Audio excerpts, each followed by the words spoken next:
Neoliberalism has been sold to us as the ultimate solution for a prosperous world, but what if it's actually the problem?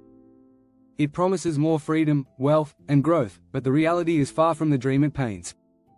Did you know that in the US, the wealthiest 1% now own more than the entire bottom 90% combined? Or that since the rise of neoliberal policies in the 1980s, global inequality has skyrocketed, while workers' wages have barely moved?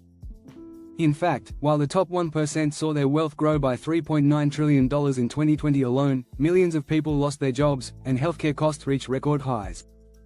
These are the real consequences of neoliberalism's broken promises. In this video, we're diving deep into why neoliberalism isn't just outdated, it's harmful.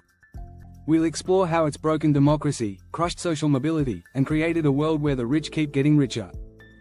We'll also look at what needs to change and why it's time to let go of this failing system. Stick around as we uncover the truths that have been hidden in plain sight. You won't want to miss it. Chapter 1: The Neoliberal Mirage, Illusion or Reality. Neoliberalism promises a world where markets are free, competition thrives, and everyone benefits. But is that really true? For decades, we've been told that less government and more privatization lead to a booming economy. Yet, when we look around, the wealth gap is widening, public services are crumbling, and corporate giants are running the show. The truth is, neoliberalism's free market is often more about helping the rich get richer. In 2020, the world's billionaires saw their wealth rise by $3.9 trillion, while millions lost their jobs. The promise of equality? It's become a mirage. Countries like the US and the UK have embraced neoliberal policies, yet the economic divide has never been wider. We need to ask, if markets are truly free, why are the rich and powerful controlling the narrative?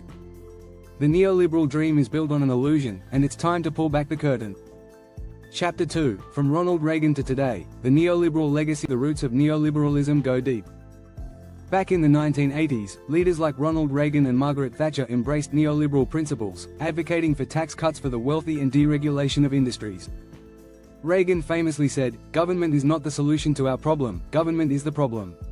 But what followed was the privatization of state assets, cuts to welfare programs, and the dismantling of labor unions.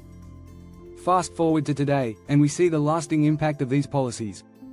In the US, the richest 1% now hold more wealth than the bottom 90% combined. Thatcher's vision of a smaller state and greater market freedom spread across the globe, influencing countries from Chile to New Zealand. But what did it really do? It shifted power from governments to multinational corporations. Today, it's clear, neoliberalism was sold as a solution, but its legacy is growing inequality and shrinking democracy. Chapter 3: Neoliberalism, the silent destroyer of democracy. Neoliberalism has a hidden cost: its effect on democracy. When powerful corporations influence policy, the voices of regular citizens are drowned out.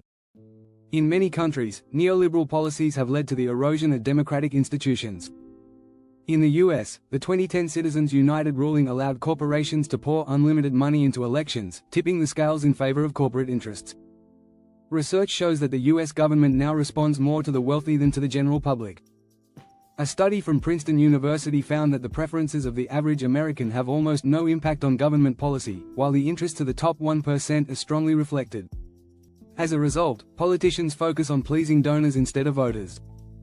Neoliberalism has concentrated power in the hands of a few, leaving democracy struggling to breathe.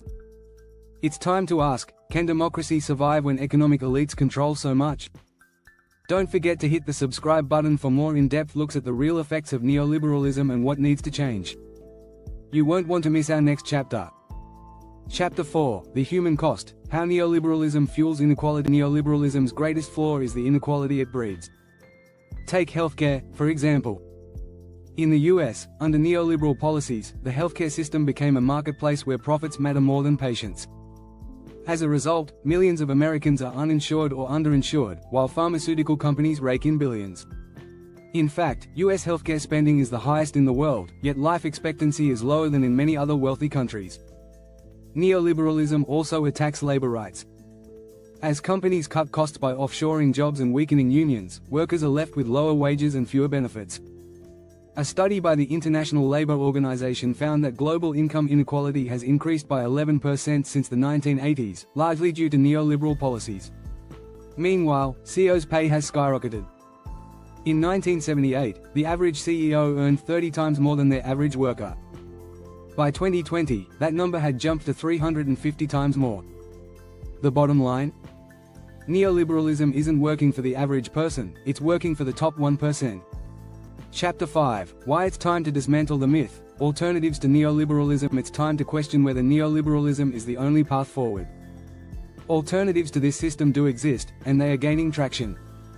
Countries like Denmark and Sweden have embraced social democracy, a model that blends market economies with strong social safety nets. In these countries, citizens enjoy universal healthcare, paid parental leave, and affordable education, all funded by progressive taxes. And the results speak for themselves. According to the World Happiness Report, Denmark consistently ranks as one of the happiest countries in the world. Why? Because the government prioritizes the well-being of its citizens over corporate profits. Meanwhile, countries like Bolivia and Ecuador have implemented policies that reduce inequality and prioritize social welfare. Neoliberalism's global reign is not the only option. There are other ways to organize our economies that are more fair, just, and sustainable.